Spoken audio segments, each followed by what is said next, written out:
ونصلی علی رسول الکریم اما بعد۔ اور محترم بزرگوں دوستو، اللہ تبارک و تعالیٰ جو ہے اپنے بندوں سے بہت زیادہ محبت کرتا ہے اور بندوں کی محبت کا بہترین بدلہ عطا فرماتا ہے، اور جو جیسی قربانی دیتا ہے اس اعتبار سے اللہ جو ہے اس کو نوازتا ہے۔ ایک واقعہ بھی نظروں سے گزرا کہ ایک مرتبہ جو ہے حضرت سیدنا صدیق اکبر رضی اللہ تعالیٰ عنہ یہودیوں کے محلے میں پہنچے۔ اس وقت ان کا کوئی تہوار تھا، تو ان کا ایک بہت بڑا عالم جو ہے فنحاس وہ آیا ہوا تھا۔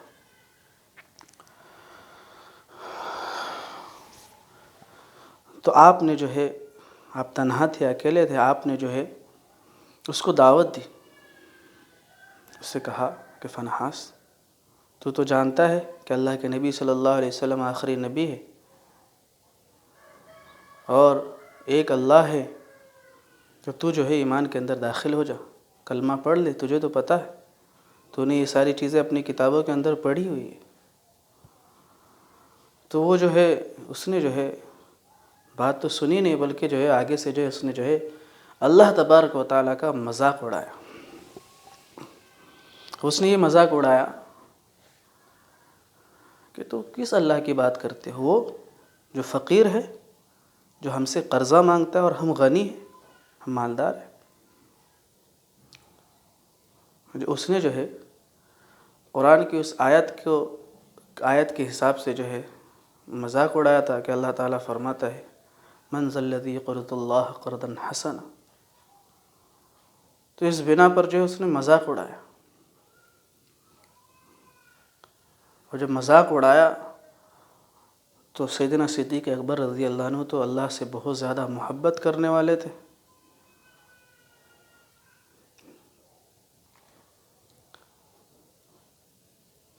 ان کو یہ برداشت نہیں ہوا۔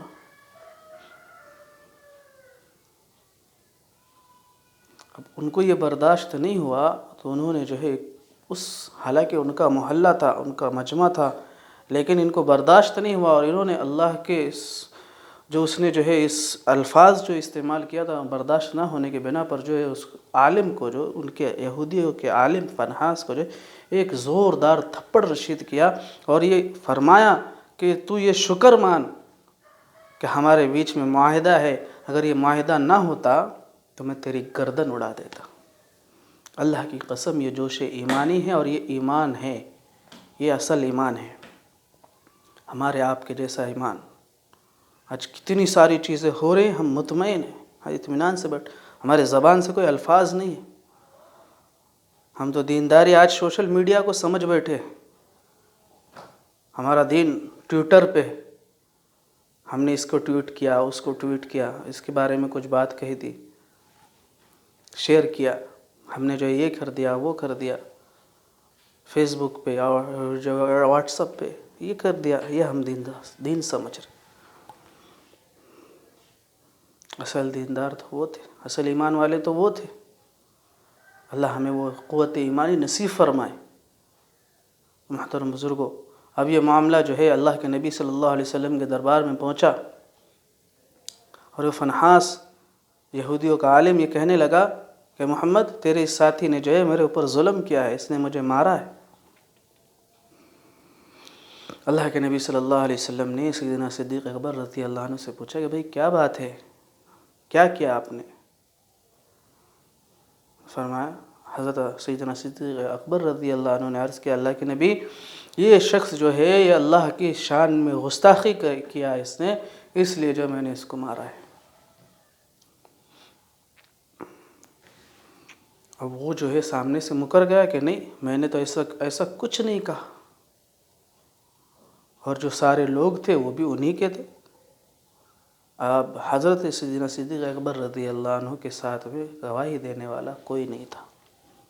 محترم بزرگوں، سوچو کیسا معاملہ ہوگا۔ لیکن میں یہ عرض کرنا چاہ رہا ہوں، میں اس سے یہ بات آپ لوگوں کو سمجھانا چاہ رہا ہوں، آپ سمجھیں کہ کام کس کے لیے ہوا تھا۔ یہ جو کام ہوا تھا یہ اللہ کے لیے ہوا تھا۔ کس کے لیے؟ اور اللہ کا وعدہ ہے ہم جو بھی کام کریں گے اللہ کے لیے اللہ ہمیں اس کا بہترین بدلہ عطا فرمائے گا، لیکن وہ خالص اللہ کے لیے ہو، خالص اللہ کے لیے ہو، اخلاص کے ساتھ میں۔ تو اب کیا ہوا، حضرت صدیق اکبر کے ساتھ میں کوئی گواہی دینے والا نہیں، اکیلے تنہا۔ تو اب کام کس کے لیے ہوا تھا؟ اللہ کے لیے۔ کام کس کے لیے کیا تھا؟ نڈر ہو کر ایک اللہ کے لیے کام کو کیا تھا۔ تو اب گواہی دینے کے لیے بھی محترم بزرگوں سمجھو سوچو، اب گواہی دینے کے لیے بھی اللہ کے قرآن کی آیتیں نازل ہوئیں۔ سورہ آل عمران کی آیت، قد سمع اللہ قول الذی قالوا ان اللہ فقیر ونحن اغنیاء، یہ آیتیں نازل ہوئی، اور اللہ نے اپنے صدیق کی صداقت کو بچایا، باقی رکھا۔ محترم بزرگوں سوچنے اور سمجھنے کا مقام ہے۔ میں اس واقعے سے یہ عرض کرنا چاہ رہا ہوں کہ ہم جو کام کریں گے اللہ کے لیے تو اللہ کی مدد ہمارے ساتھ ہمیں شامل حال ہوگی۔ آج ہم کام کر رہے ہیں لیکن اس کے اندر اخلاص نہ ہونے کی وجہ سے، اس کے اندر دکھاوا ہونے کی وجہ سے آج ہمارے اوپر سارے حالات ہیں۔ اگر اخلاص ہوتا تو اللہ کی مدد ہمارے ساتھ میں شامل حال ہوتی۔ میں یہ عرض کرنا چاہ رہا ہوں، اللہ ہمیں اخلاص کے ساتھ میں ہر ایک عمل کو، ہر ایک کام کو صرف اللہ کے لیے کرنے کی توفیق عطا فرمائے، پھر ہم اللہ کی مدد کو دیکھیں گے۔ ہم کام بھی کر رہے تو لوگوں کو دکھانے کے لیے، لوگوں کو اچھا بتانے کے لیے، اچھا سمجھانے کے لیے، اس کے اوپر اللہ کی کوئی مدد نہیں۔ پھر آپ تنہا بھی ہوں گے تو اللہ آپ کی مدد کو کرے گا۔ اللہ تعالی ہمیں یہ سمجھنے کی توفیق عطا فرمائے کہ آج ساری چیزیں ہو رہی ہیں لیکن اللہ کی مدد نہیں آ رہی، صرف یہی وجہ ہے کہ ہمارا کام خالص اللہ کے لیے نہیں ہے، اخلاص کے ساتھ میں نہیں ہے۔ اللہ ہم سب کو اخلاص کے ساتھ میں ہر ایک عمل کو کرنے کی توفیق عطا فرمائے۔ وآخر دعوانا ان الحمد للہ رب العالمین۔